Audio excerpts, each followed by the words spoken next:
Maybe. Maybe.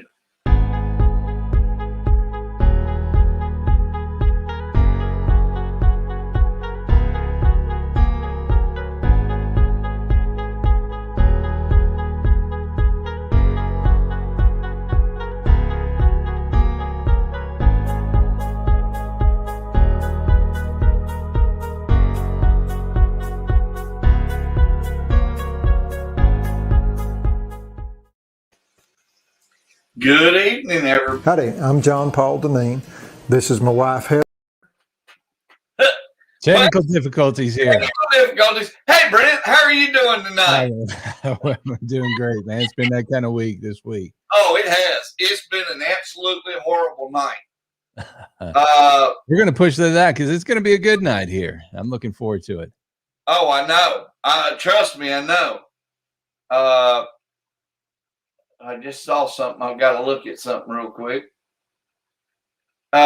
It's been an interesting week. I mean, it has literally been an interesting week right now. Hold on just a second.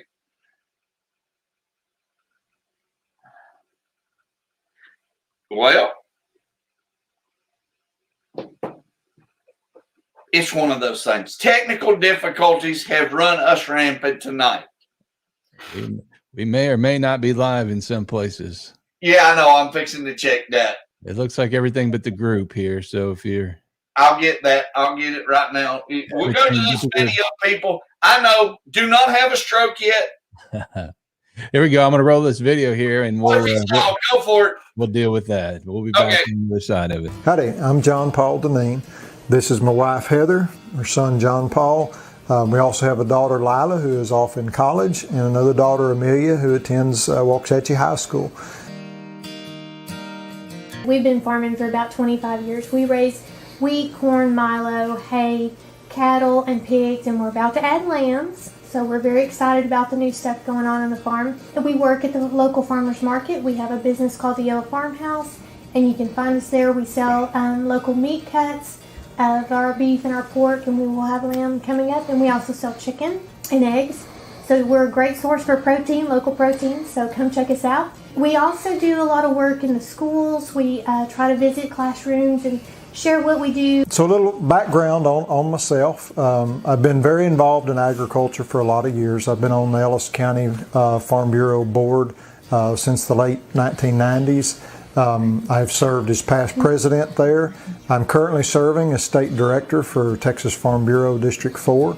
I also serve in Austin with the Texas Department of Agriculture. I was appointed in 2008 by Commissioner Todd Staples to that board. I have since been appointed as chairman of that board. We offer grants and interest rate reduction loans there. I'm also the founder of Texas Agriculture Memorial Day. Each year in the fall, we hold a ceremony in Austin to present certificates from the governor and the ag commissioner to the families that have lost loved ones or have been severely injured in an ag accident. Well, John, how are you doing? I'm doing good, sir. I don't have any gremlin spray. They were out of that last time I went to the park counter. You know, I've been dealing with it all day long. I mean, all day long. We had power outages at pivots because it was so hot, that kind of thing. And Rick McNary, we're trying to get Rick in, and it won't let him in. John, tell us a little bit about what all you guys do. You guys actually started farm to table long before anybody else ever thought of it. Yes, sir.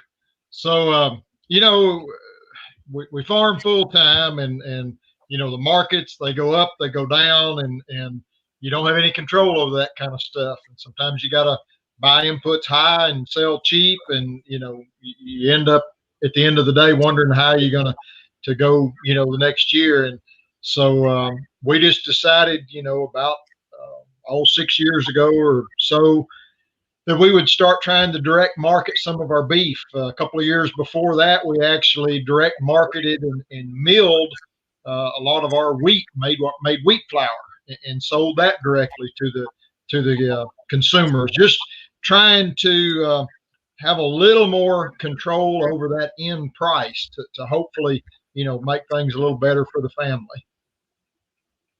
And it has. Now, how big of an area do you guys cover, John? So we farm and live in Ellis County. What we've tried shipping things in the past, but economically with ice and all that kind of stuff, it has never really kind of worked out. So we sell through our local farmers market. We've also got a retail freezer at a location in downtown Dallas at the farmers market up there. And then when the market is not in season, we do online sales, but we still meet at that farmers market each week for folks to pick up, their orders that they've done. And we were talking before we came on the air, and I know, it's kind of a total right now. Everything's gone. I mean, we're out the window now. But we were talking earlier. You were blessed in a way that your processors, you were already working with them. So when you got started, it was not when the pandemic hit. You guys were already still in the process of going and not just starting up. Right. So we had started years and years before. What we actually did when we started with our cuts is I guess I'm speaking from an aspect of Texas. Okay, that's where we are. So we worked with our Texas Beef Council on the cuts that they were advertising, the 29 lean cuts of beef, that kind of stuff. We worked with our processor to make those cuts so that we'd have things to sell. So fast forward to the pandemic, we had been, going through all of those steps and selling for years beforehand, and we kind of were already going. We were very thankful that because we had that long-term relationship with our processor, that they stayed with us, and they let us continue bringing steers in, even though they were getting overloaded by new customers and things like that. We were very fortunate that they saw us as a long-term customer, and they stayed with us, and they kept us in business. I mean, we could have been pushed out, a year on processing dates, but they stayed with us, and it was very fortunate for us. Yeah, and it was. And finally, we got most of the gremlins out, I think, people. Rick McNary, how are you doing tonight? Well, thank you for joining Brent Adams and Paul John Dineen and myself. My pleasure. Thanks for the invitation. Rick, John and I were talking about this a while ago. You created something in a matter of 30 days that would have given most people lots and lots of ulcers.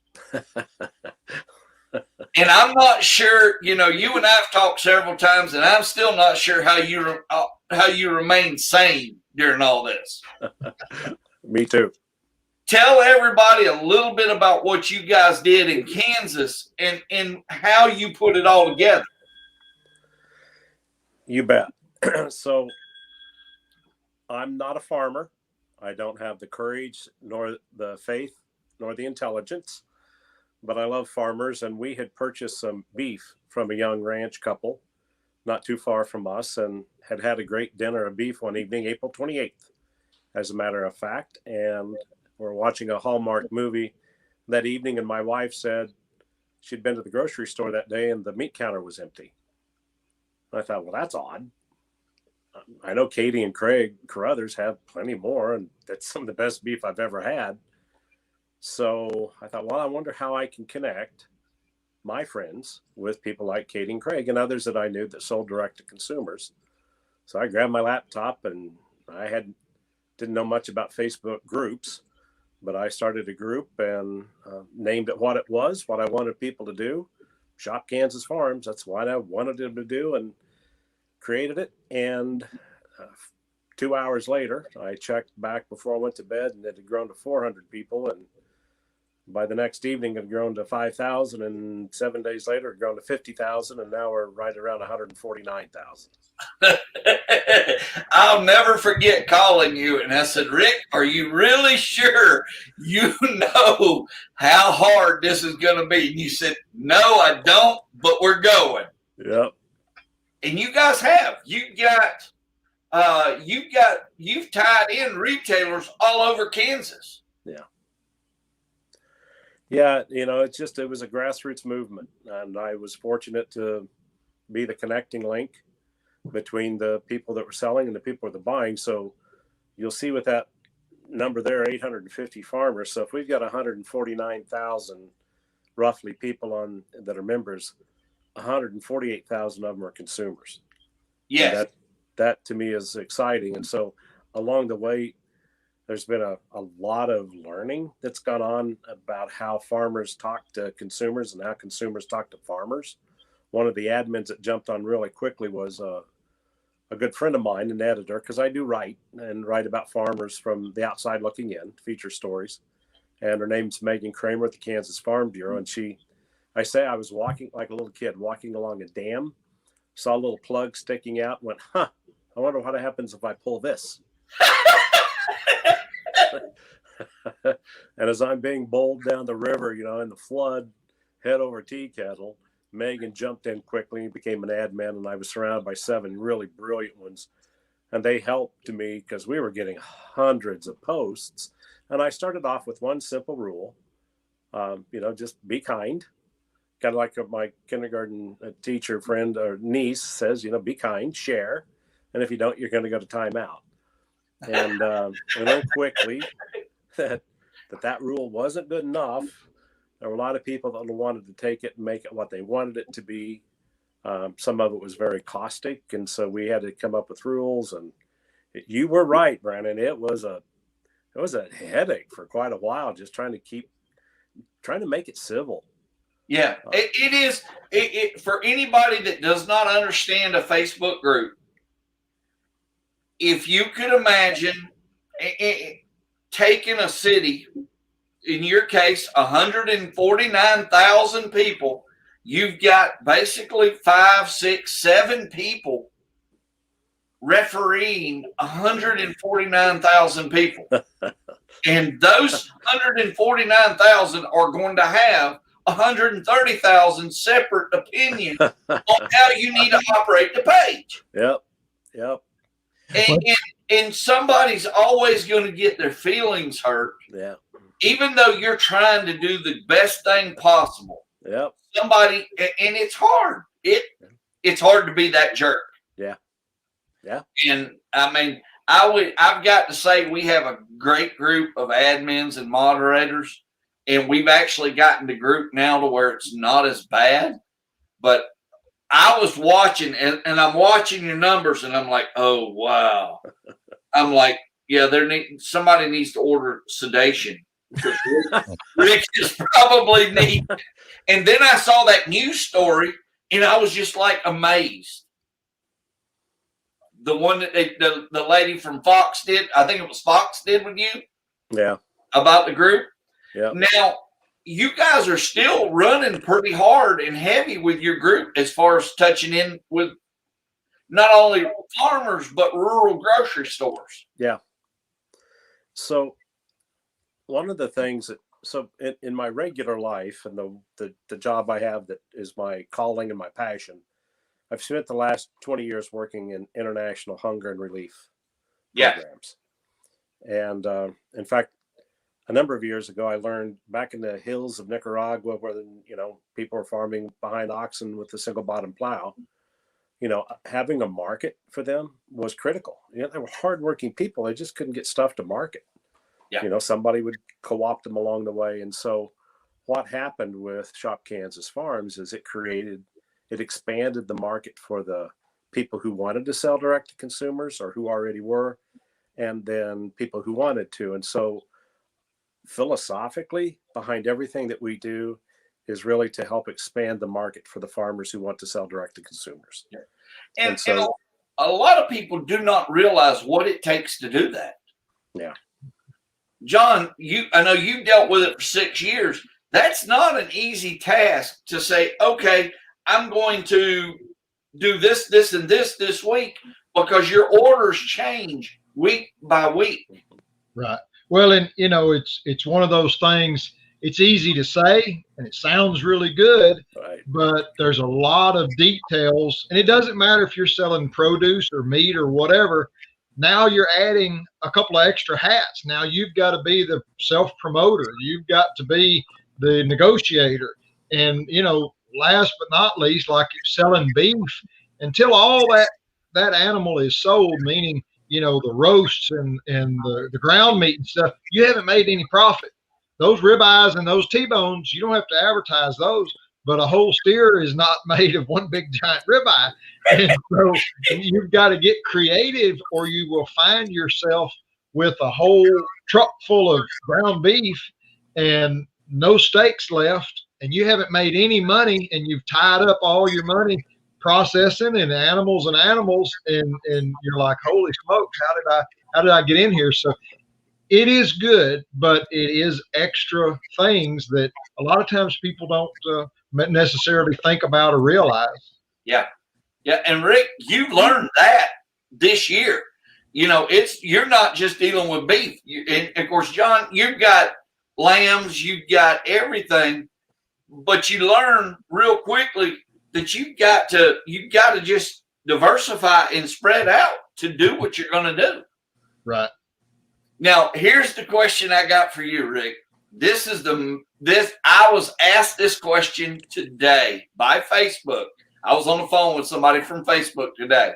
And the comment to me was, if you had to start your group all over again, what was the first thing you would do? Hammer out the rules first. Because we had to make them up on the fly. Yeah. And, they are reaction. All the rules were a reaction to somebody that didn't want to follow the one simple rule of be kind, share, and if not, you'll end up in timeout. And people take so much for granted. Now, I know you were talking about feeding in other countries. We have a member, I don't know if you guys have paid attention, from Africa. And when you look at how they farm over there compared to here,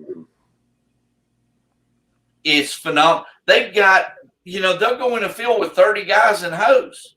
Yep. They'll hoe 10 acres in a day, 5 to 10 acres in a day. And here we are worrying about 1,100 acres because the tractor's down.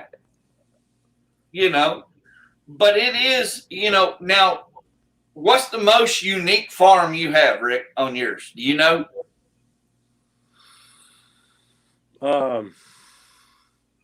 Probably the emu farm. You got an emu farm? Yeah. And so, they apparently there's some kind of a disease or something that people who have it, the only meat they can really eat is emu.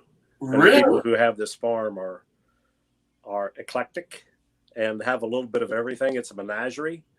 And I've met them recently. And the only thing I can say is, the old song, the old hippies. But now I'm going to tell you what. I'm going to tell you, emu meat, besides the turkey legs, which people don't realize, the turkey legs that you get at the fair are emu. But the meat is actually very good and very healthy for you. All right. Yeah. It really is. Not that I'd want to chase a big, tall, hairy around the field every day. But, yeah, they are. It's absolutely awesome meat. John, what do you guys – I know you guys move beef, but you guys move a lot of lamb. You guys move a lot of meat, period, a lot of product, period, don't you? So we have tried to be, when a customer comes to shop with us, where they can get, we've got milk now, they can get milk, they can get eggs, they can get chicken, they can get pork, they can get beef. We're trying to make it, we'll never be a supermarket, and that's not our goal. But I certainly understand that the moms and the stuff, that their time is limited. And those big box stores are convenient because they can go in there and they can get that. So when they come to the farmers market to shop with us, or they go onto our website to shop, we're trying to make it to where they can get their basic proteins. Yep. And they can have, a connection. That's the big thing, is people would like to have a connection with where their food is coming, because no longer do they have a grandfather living to tell them anything. They're losing that connection. And so we try and offer that. I like to tell them, when you're purchasing, you're looking at the family that you're helping. And if you look at our Facebook page, you are seeing what the investment of your food dollar gets done with. You see the equipment that we're fixing, or you see the schools that we may be speaking in, or you may see the elected officials that we're meeting with, and we're advocating on behalf of agriculture. So I'm hoping that makes a connection with them. And we get asked all the time, well, Walmart's got it cheaper, or HEB's got it cheaper. And I'm like, you're right. And we can't compete with that, because, I think the president from years ago said the farmer's the only one that pays retail both ways, coming and going. And that's true. It's the same way. We're paying retail on the processing, we're retail, on the freight and all that. We can't compete with them. But we hope that we are making a connection with them, that they know that it's not going to be the cheapest, but that they know the quality, they know the family that they're helping. And I think it's, one big thing is, I think Americans need to take pride in buying from Americans again. And they need to understand that it's not going to be the cheapest thing. But take pride that they're paying a little more, and they are investing back into Americans. And y'all talk about the rules and things like that. My take on that is, we're all in agriculture, and we all have the same goal, and that is to feed folks the best, most affordable food, fiber that we can. There are plenty of options in agriculture. If you want to buy organic raised stuff, it's out there for you. If you want to buy grass fed or grain finished, it doesn't really matter. We don't need in agriculture to lob bombs at each other over that. We all need to be supportive of the different types of ag that we're choosing to do. Yep. And that's okay. There's plenty of room for all of us. We don't, I hate to see that on groups sometimes, when you have, a certain aspect or the other kind of, lobbing arrows back and forth, at the thing. Well, and that's the thing. Now, and people have to realize too, I noticed one thing, like your milk. Now, it comes in a glass jar, does it not? That's correct. If anybody ever has any doubt about the difference between going to Walmart and buy milk and buying that milk, it is a difference between night and day.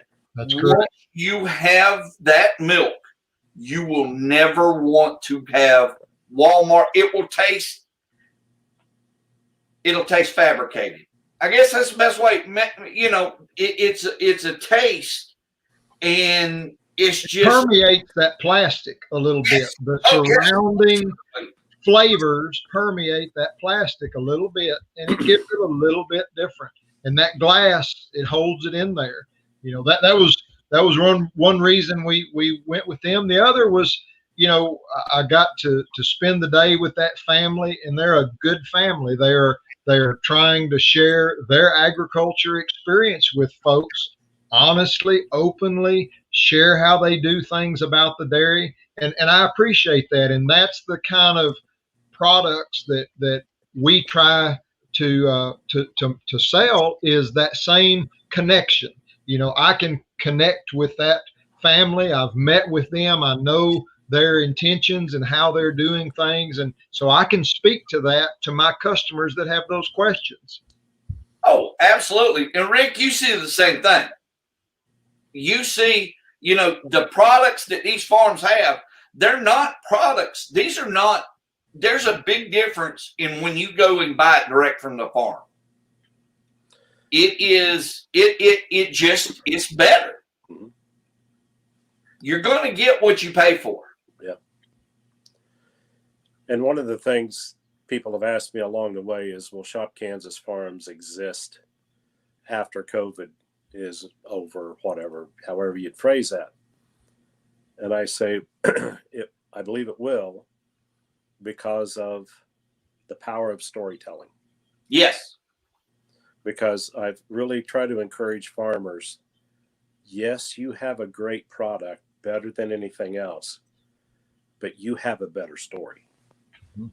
And as you build your relationships with these customers that are coming in, maintain that, let them get to know you, because there becomes an emotional connection then. Not only just the value of your beef and your whatever your product is being fantastic, but also, it's like I've tried to encourage some of the farmers, how can somebody meet you and not fall in love with you?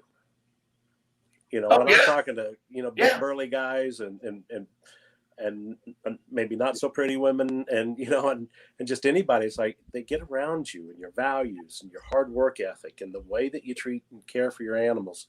Let people know who you are, because that's what's going to sustain. We had one farmer that did really well right off the bat and just kept doing really fantastic. And then she just quit advertising on the group. And I said, how come you quit? And she said, I got too many customers. Yeah. Too many repeat customers that are coming back. The thing is, every farmer has a story. John, you know that. You see it every day. Yep. And the sad thing about it is what you guys are doing right now is something that was day-to-day normal 60 years ago. People did not go. They bought 90% of what they got from local markets. And the thing is, we're losing history. I know that's bad, but Rick, you're documenting a lot of this history that people are losing. And John, you do the same thing. Tell us a little bit about the farmers veterans or the farmers memorial. Sure. So I guess it was about this will be our 7th year, I believe. So about, honest to goodness, about 7 years ago, I woke up one morning and I looked over at my wife and I said, man, I had this weird dream last night.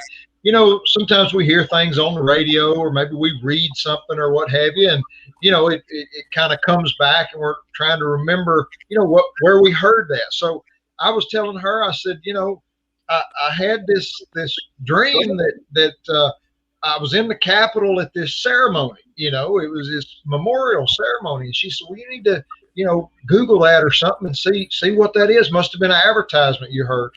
Well, anyhow, as it turned out, there was no memorial or anything like that.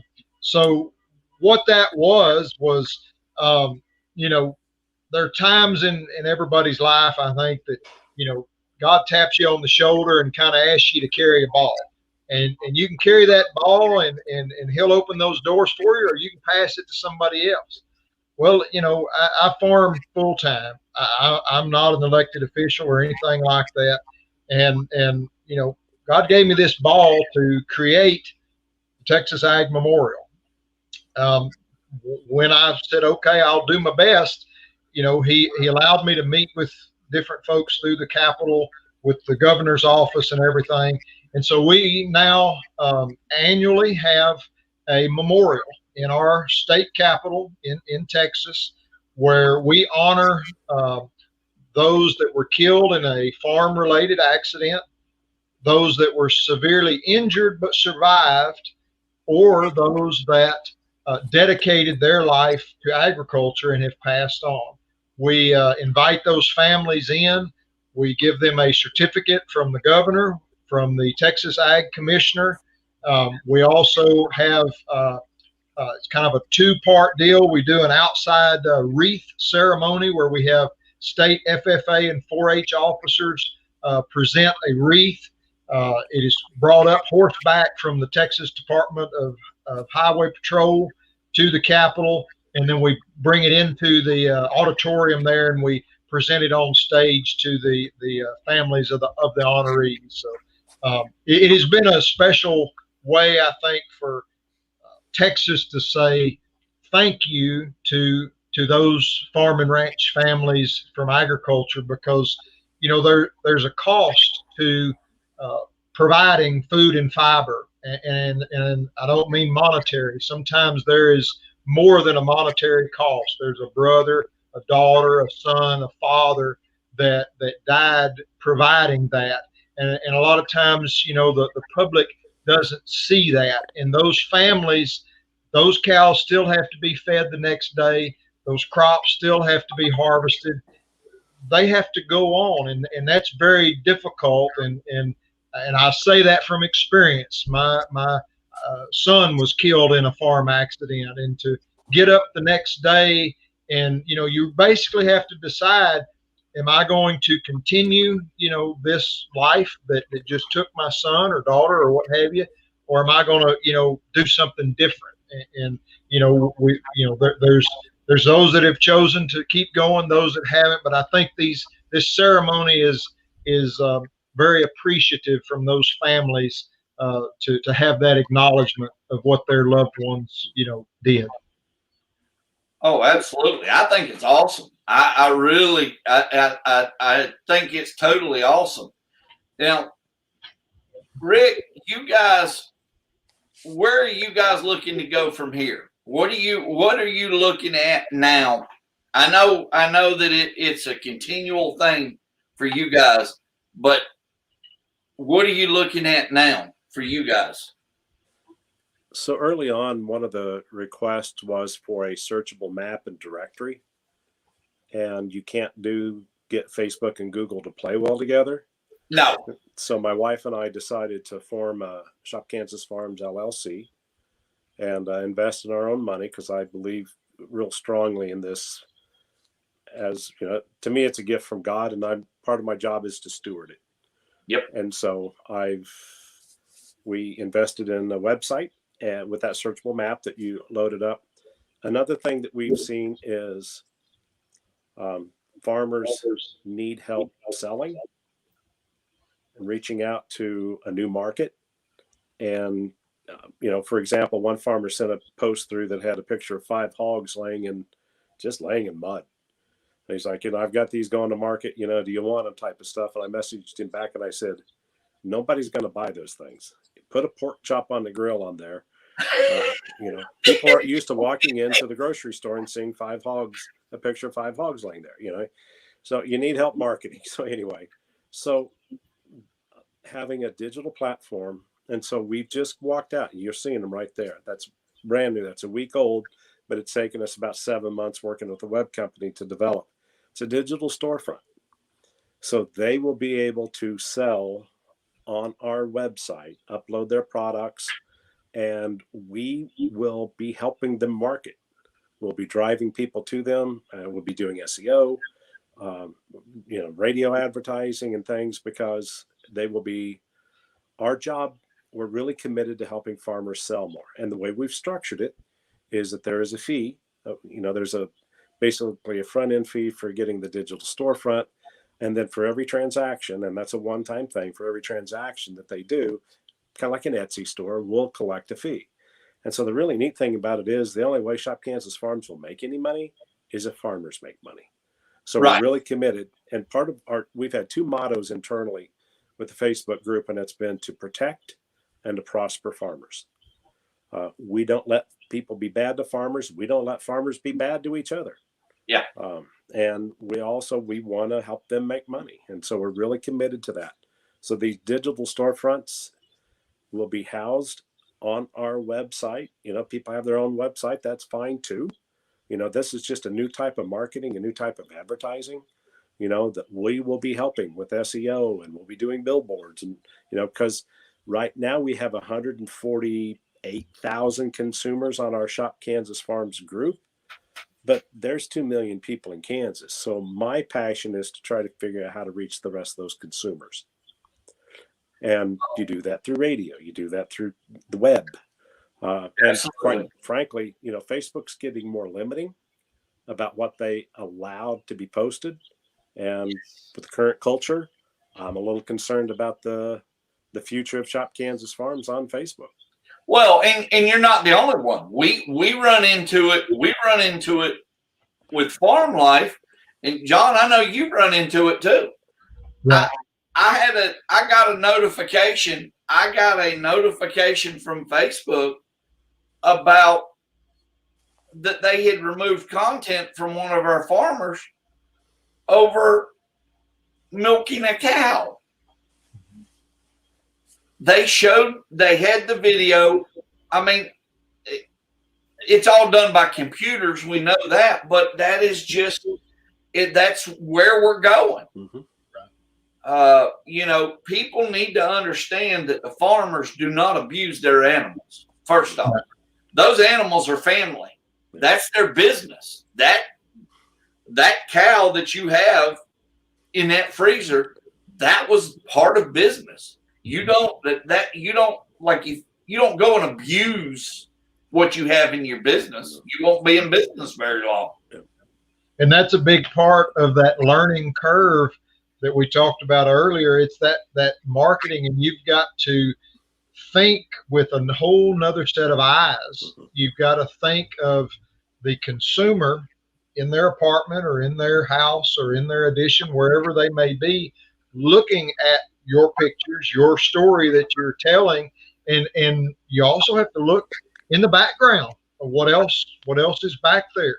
And you know, I'm not saying that we by any means need to hide anything, but we have to be able to explain what they're seeing and what's going on and that kind of stuff. And you know, the web is a great thing, but it's also a little bit difficult because where I am in north central Texas as a dry land producer looks a whole lot different than in Kansas or in Georgia or that. And it doesn't mean that I'm wrong or you're wrong, or it's just different climate, different soil. You go 100 miles, 50 miles from here, things are always a little different. And so we've got to also educate the folks that just because that farm in Kansas or Texas doesn't look the same, it doesn't mean there's a problem. It's just different. Mm-hmm. Well, now you said something a little while ago, Rick, and I understand. John, what's the population of Dallas right now? It's what, 4 Millions? Yeah. Okay, about 3 years ago when I started the Farm Life page, we already had the group up. I owned and ran a construction company in Atlanta, and we were in a high class area doing some work in some new loft buildings. We were actually putting up, this no joke, 390,000 Christmas lights. And William H. Macy was in town filming a movie and was staying in this building. And him and I sat in the lobby one day talking, and we were talking about farming. And this girl was sitting up, there were several girls sitting at a table next to us. And we were talking about cows, and the girl looks over at me and she goes, "You're from outside of the perimeter?" I said, "Yeah." She said, "You have grass?" I said, "Lots of it." "And cows?" I said, "Yeah." She goes, "Well, I can never eat a cow." I said, "Do you eat meat?" She said, "Yeah." I said, "Where do you get your meat from?"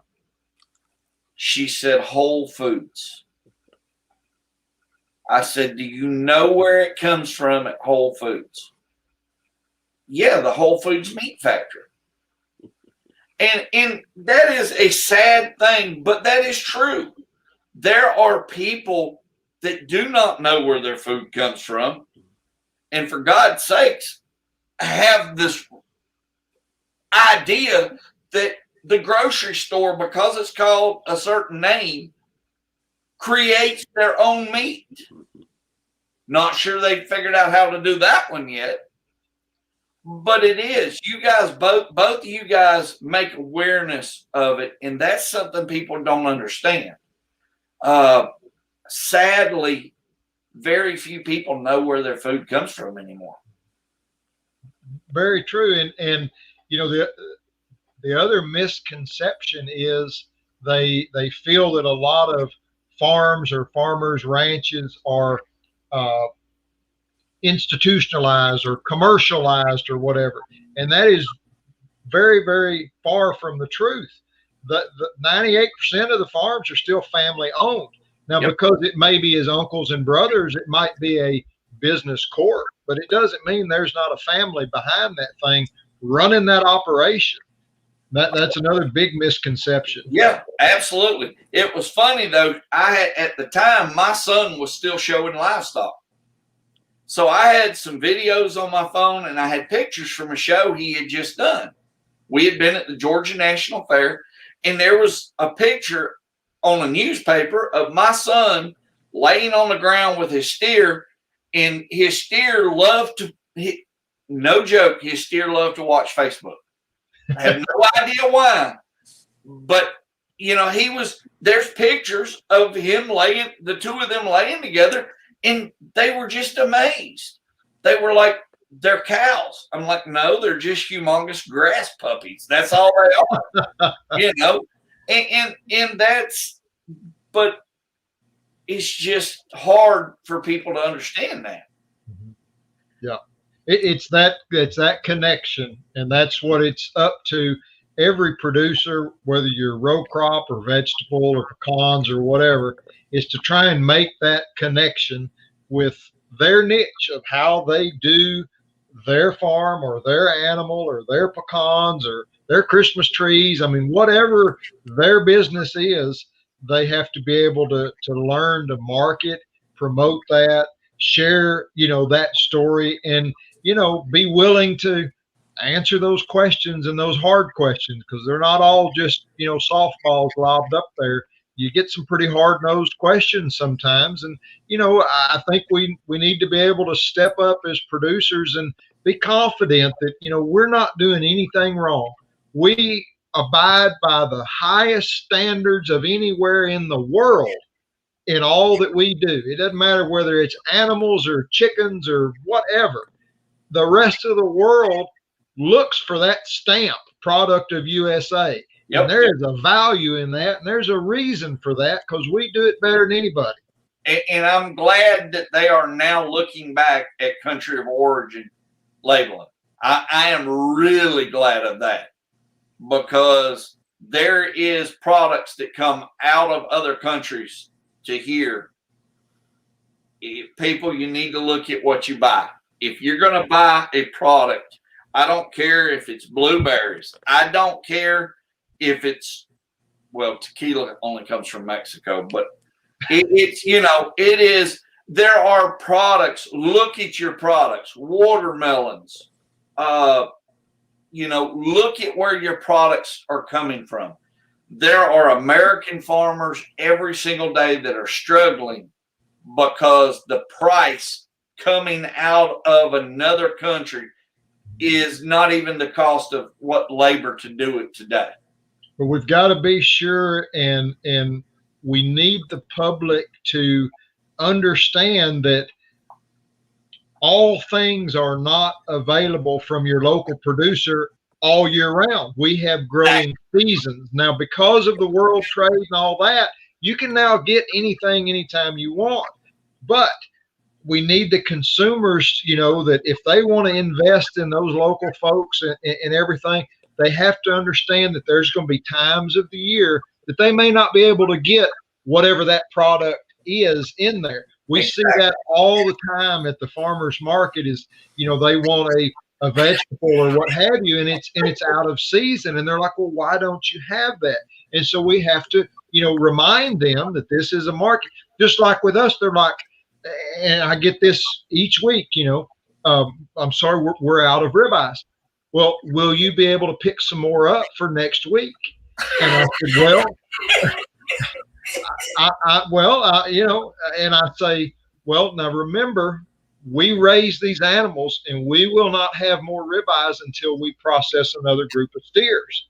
And then that light goes off, and they say, oh, that's right. It's coming off your place. Oh, I get that. That was a silly question. But we do get that all the time. And I think that's, a lot of this generation, the last couple generations, have that Walmart shopping experience where it's all things all the time. and you can always get it. But now one thing that I'm seeing, and Rick, you and John, you both can tell me this. One thing I'm seeing that once a family tries local products, they very rarely go back the other way. They once they have tried it, they realize what they're getting and the value of what they're getting. And 96, 97% retention is not a bad thing. That's correct. It's like you said earlier, when they make that connection with you and they bond with you, whatever your product is, and you have that ongoing story, that seasonal story of, you know, hey, we're trying to plant, or hey, we're trying to harvest, or hey, you know, it's a winter storm and we're breaking ice or whatever. When they have that connection and with you, with your product, and you know, I'd like to believe that, you know, that every time they purchase our beef or our pork, that experience for them is, you know, above a grocery store experience. I looked today, was looking for some numbers, getting ready for the show, and I did. I think it was a 96 or 97% retention going to online sales from local markets or local markets themselves. Now, how much were you affected by the freeze this winter? I know you guys were hit hard. So, you know, again, it's that perspective of where we are. Okay, where we are, we get some cold weather. Okay, we'll get below freezing, you know, dip down or what have you. The last we got down to -1. The last time we were at -1 was 1898. So Wow. we don't get that cold that often. Secondly, we were at 0 and at 5 degrees for 6-7 days extended. We don't get that either. We'll have a cold spell and we'll get cold for, you know, 2 days or something like that. So you add the length of time. Well, then you add, you know, the widespread blackouts that we were having, and without electricity for 4, 5, 6 days. So we had gel, you know, fuel in the tractors gel up, because we don't have anti-gel around here. You just don't do that. I mean, you'd be lucky to find 2 bottles, you know, in town. You couldn't use your block warmers because you didn't have, you know, electricity to run. Community well, okay, we're on community well. If you don't have electricity, you don't have pressure on those pumps. We don't have overhead, you know, water tanks for you know, gravity flow. So when the power was out, we had no water. So fortunate we had some ponds, but then you break an ice. It was a big deal, you know, and you know, I was able to do a lot of live stuff with Fox News during that event, and one of the affiliates we were working with, we were standing by my stack of hay, and they were talking about renewables and that kind of stuff. And I said, hey, you know, wind is great, solar is great, nothing wrong with that. Gas powered turbines, you know, is fine. I said, but just like this pile of hay right here, that's the energy for my cattle to keep warm. And I stockpiled this so that it was here when we needed it to keep them warm. We've got to figure a way out to, you know, stockpile some energy in those gas plants and stuff. It can't all be wind, or it can't all be solar, because the wind didn't blow during that storm, and the ice covered up all the solar panels, and we were just, you know, in bad shape. Yeah. Oh yeah. Rick, now you guys got hit too, did you not? You guys had it pretty cold too, which made it hard to do a lot of things.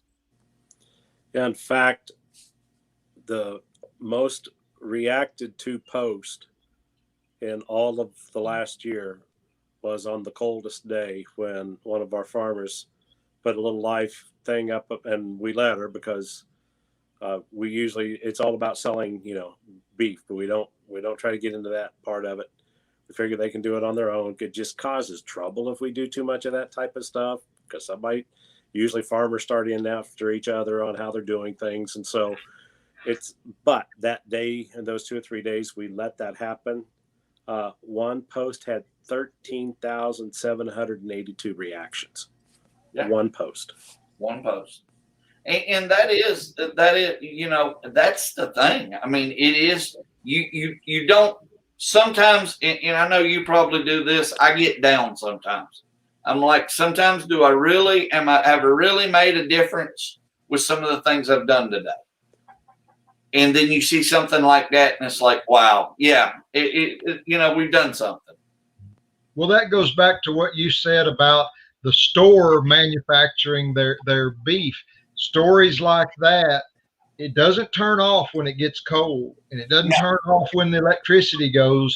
You still have to go feed and take care of those animals, you know, no matter what kind of animal it is. And so posts like that are important to show that regardless of the temperature, you're trying your best to take care of those animals. Oh, absolutely. Now, you got some other things that you do, John, that are really cool. And we're going to get into that here in just a second. We got a video, and Brent, I'll let you run that, and then we'll let you and John can talk about that a little bit. I would encourage you, if you are interested in agriculture, look into the things that interest you. If you're interested in fruits and vegetables or animals or livestock production, any of those things, whatever it is that tickles your fancy, look into it, because at the end of the day, I think all of your producers will tell you, we're not in this for the money, okay? A lot of times it's just from one hand to the next hand, paying the bills. But we truly love what we do. We love taking care of the land. We love being able to feed the people, and we love the interaction that we have. And so, if you can find something that truly you enjoy, that is a niche in agriculture that you can do, then you won't feel like you're going to work a day in your life. It just becomes a part of you, and it becomes a joy and an enjoyment. And I know that those hard times come, and I know that sometimes they're a struggle, and I'm not saying I have joy when things catch fire and burn down, but it helps you get through those times and to see those better days coming.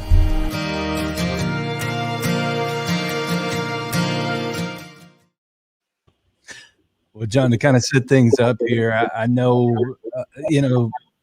you're a first generation farmer, whereas a lot of the people we deal with are third, fourth, fifth, sixth generation farmers. To set this up, tell us a bit about how you got into farming. Yes, sir. So I am a first generation farmer. Nobody else in my family ever farmed before me. My grandfather ran a crane in the steel mill. My other grandfather delivered mail.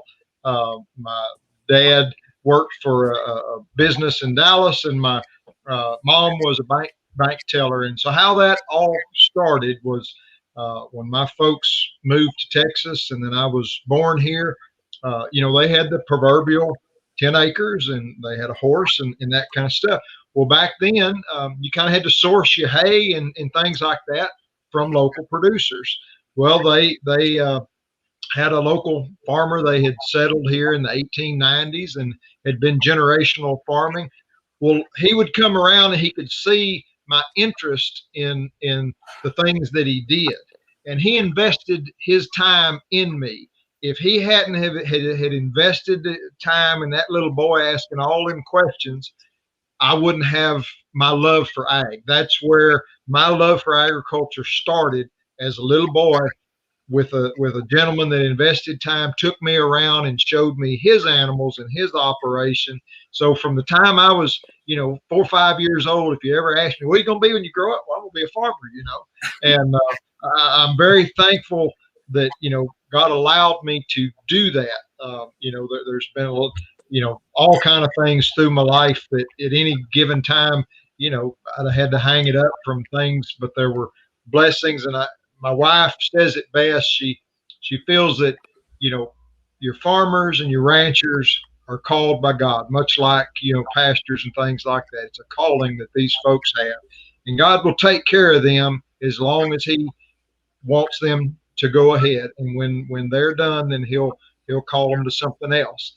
and so far in my many years, God still provides what I need to continue on. It may not be exactly the way that I thought I was going to, make it through the year, but so far I've been blessed to continue each year, and just very thankful to get to do that. Well, now you're paying it forward. You've got your own kids there involved, including a fine young man there who we've seen on videos before here, who's very engaged and involved in farming. And you're also doing some work with young farmers and ranchers. Tell us about that. Yes. So, part of my duties through the Texas Department of Agriculture, the board that I chair, is a matching grant for young and beginning farmers. And I'm really proud of that situation, because the way it works here in Texas, a portion of the farm license plates that producers are buying comes back in, and that is what we give those grants to those young and beginning things. So I'm very conscious of that. And when we review those grants, I think about that producer that's spending his hard-earned money to buy those plates for his cattle trailer, his truck, or whatever.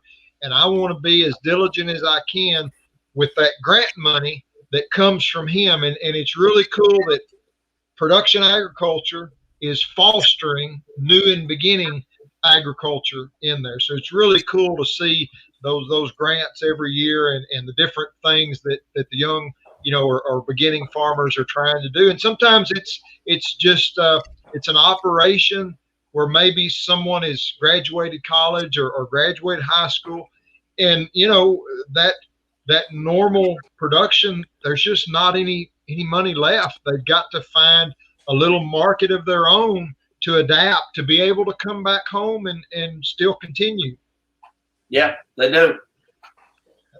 What you're seeing with some of these young farmers, you spend a lot of time around them. What is their aptitude like, and what are some of the things that really interest them and kind of pull them along into the business? It's kind of a shotgun blast of different things. So we have those that are very innovative with technology. The young folks, the computers, the technology, they've got that stuff down. And I try and share with them that, there is a lot of technology that goes on in agriculture, and bring that to the game, to your operation. They will, some of it is marketing. They're doing that farm to table, that direct marketing. They're trying to find that niche, maybe open that storefront, that brick and mortar, to sell their products. In other aspects, they're trying to work genetically on something. They're trying to improve their genetics in a herd from their grandfather or something like that, to try and find that specialty mark where they can do. In other places, it may be just a totally different direction, that they take that piece of the farm, and maybe they do some agritourism, and they plant Christmas trees and having a destination at Christmas time for families to come to the farm, that kind of stuff. Well, it's encouraging to see all the different ways that you're getting young folks involved and trying to wrap that whole marketing piece into it, because it really kind of circles back around with everything that we've just talked about in this last hour. One of the things when I see Rick is bugged out here temporarily, so I'll ask this to you, John. What is the climate like there in the state of Texas in terms of the Department of Agriculture getting involved in the marketing aspect for farm to table and for small farms who are just trying to make a go of it? Sure. So I'll even expand a little more nationally through the USDA. Now, I can't tell you if these programs are active right now, but it was called Farm to Institution through the USDA, where they were directly offering some grants and things for producers to try and connect to schools or hospitals, different things like that. The Texas Department of Agriculture has done likewise. Theirs is a farm to school. And through the Texas Department of Agriculture, theirs, they incorporated a little bit of it to where they wanted that producer to invest in that school. Come and talk to those kids and ask questions and things, which I think was a really neat little, thing to add to that, is not just providing that vegetable or that meat or that protein, whatever it is, but you're providing yourself to let those kids connect with you. When they go through that lunch line, they're thinking of you, your picture, your mind, hey, I remember that farmer, and this is what he grew.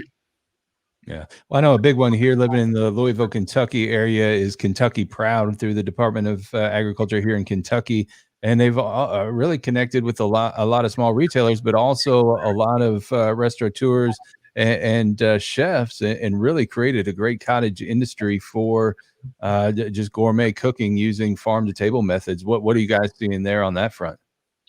You bet. I mean, the consumers are looking for that, whether they're the consumer that cooks their own meal or they're the consumer that wants to eat out.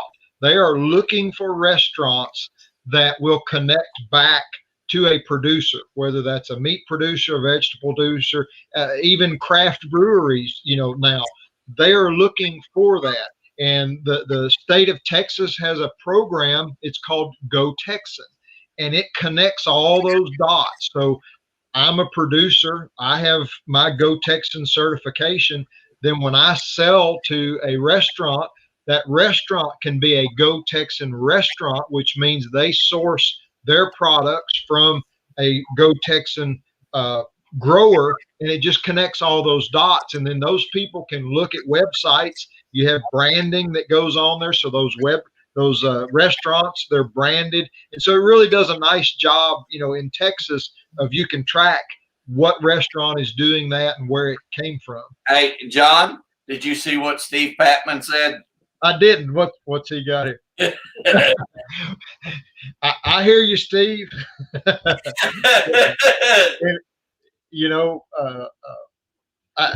someday, Lord willing, who knows? I have a passion for agriculture. I always have, whether that's advocating for producers, or that's helping, young farmers and ranchers to connect, or whether that's just sharing my own, kind of story. I think it's important to do. And, if someday or whether, that came about, I would certainly be proud to, advocate for my state that way. But can he wear that cowboy hat like Sid Miller? Well, Sid has really, been very good.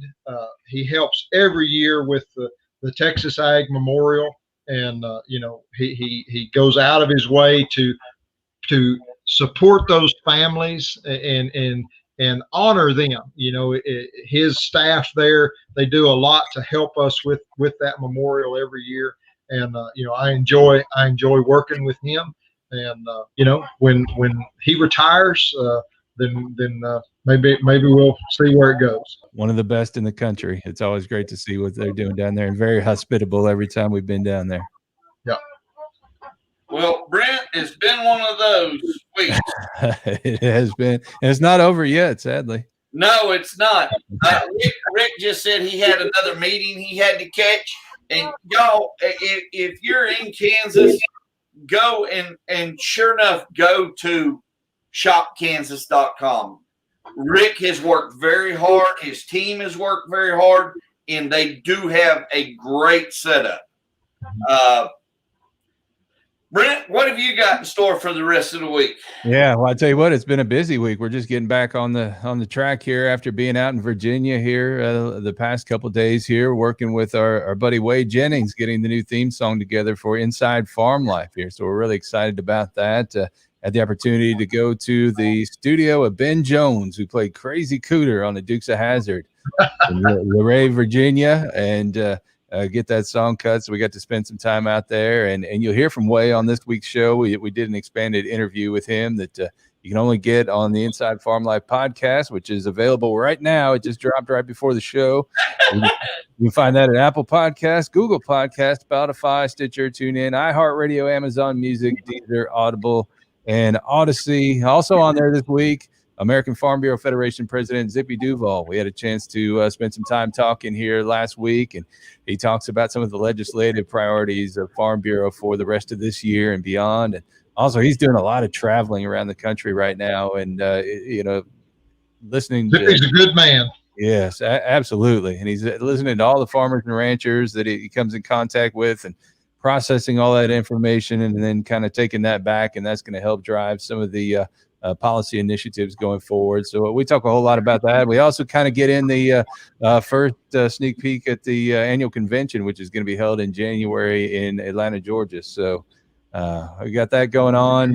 Market Talk this week, Mike Zuzolo, Global Commodity Analytics, is on there. He took a central U.S.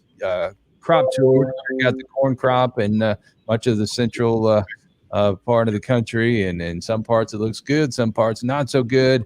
But he has kind of his feeling on where that jives with the USDA's estimates right now. And I can tell you they don't really match up, but you're just going to have to listen to the rest of that interview to find out. And just a busy week here. So we're closing it out. We've got another big live stream coming up this coming Tuesday at 2 p.m. Eastern, 1 p.m. Central. And that is going to be Jerry Bone, the president of the National Cattlemen's Beef Association. He's going to be with me to talk about some of the NCBA priorities here for the rest of this year, and also the upcoming NCBA convention, which is going to be held in a couple of weeks in Nashville, Tennessee. They've got a lot going on there with that organization, and some hot button issues as of late here. So I hope everybody will check in and watch that. We'll have some outtakes of that on episode 6 of the podcast coming up next week. So no rest for the weary here as we come down the stretch and get ready for some of these farm shows coming up over the next few months. And this is a busy time, but a fun time. And God willing, we can keep things on track here and keep all these events coming. It's going to be a busy season.